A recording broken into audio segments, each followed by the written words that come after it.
உறவுகள் தொடர்கதை அத்தியாயம் 9 தொடர்கிறது என்று சிரிப்போடு இடையிட்டார் காயத்ரி. போஜனம் அது ஸ்வீட்டா காரமா? அது இல்லை என்றாலும் மேனேஜ் பண்ணிக்கிறேன். ஒரு 2 பீஸ் குலோப் ஜாமுன், 2 இட்லி, கொஞ்சம் தேங்காய் சட்னி, கொஞ்சம் சாம்பார், ஒரு மசால் வடை, 2 அப்பம், அரை டம்ளர் ஸ்ட்ராங்கான டிகிரி காஃபி. இது போதுமா?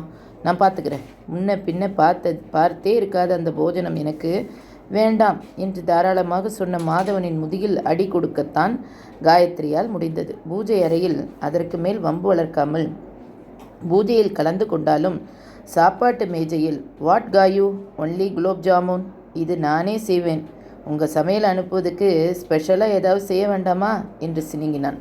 டேய் சாப்பாட்டு ராமா, ஸ்வீட்டு நாம் என்னவோ தீபாவளி அன்று மட்டும் செய்கிற மாதிரி பில்டப் கொடுக்காத. வருஷம் பூரா இங்கே பண்டிகை தான். மாதத்துக்கு 2 ஸ்வீட் செஞ்சுட்டு தான் இருக்கேன். எனக்கு வயசாயிடுச்சு. தனியாக இவ்வளவு தான் செய்ய முடியும். வெரைட்டியாக வேண்டுமென்றால் வீட்டுக்கு இன்னொரு பொண்ணை அப்பாவோ பையனோ கொண்டு வாங்க, அவளை செஞ்சு தர சொல்லி மூக்கு பிடிக்க சாப்பிடுங்க என்று எரிச்சலோடு முனகினார் காயத்ரி.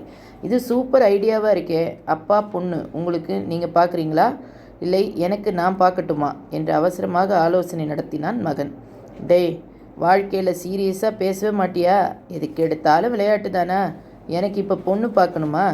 அவள்தான் மூளை இல்லாமல் அவளை நினைத்து உரலை இடிக்கிறாள் என்றால் நீயும் அதுக்கு ஜால்ரா தட்டாதே என்று அதட்டலாக சொன்னார் கேசவன்.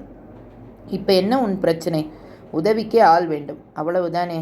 சமையலுக்கு ஆள் வச்சுக்கோ என்று 4 வருஷத்துக்கு முன்னாடியே உனக்கு அனுமதி கொடுத்தாச்சு. அதை பயன்படுத்திக்காமல் இருப்பது நீதான். என்னவோ மருமகள் வந்த உடனே கரண்டியை உன் கையில் இருந்து வாங்கிட்டு உனக்கு ஓய்வு கொடுப்பாள் என்று கனவு காணாதே. வேண்டாமே, நான் எனக்கு ஓய்வு கேட்கவில்லை. சாகிற வரைக்கும் என்னால் என் புருஷனுக்கும் பிள்ளைகளுக்கும் மருமகளுக்கும் பேர பசங்களுக்கும் செஞ்சு போட முடியும். வேலைக்கு அஞ்சும் ஆளும் நான் இல்லை. அதை செய்ய ஒரு உத்வேகம் கொடுக்க, ஆர்வத்தை தூண்ட ஆள் கேட்கிறேன் நான். மனசு சந்தோஷமாக இருந்தால் உடம்பு ஓடி ஓடி வேலை செய்யும். அதை கொடுங்க என்று கேட்கிறேன் நான். அம்மா ப்ளீஸ். இப்போ எதுக்கு தேவையில்லாமல்? டேய் நீ பேசாத. நீ எல்லாம் எனக்கு பிள்ளையாடா? எப்போ பார்த்தாலும் என்னையே வாயடைச்சிக்கிட்டு இருக்கிறாய். ஒரு வாட்டி உங்கள் அப்பாவிடம் எனக்காக பேசணும் என்று தோணுச்சா உனக்கு?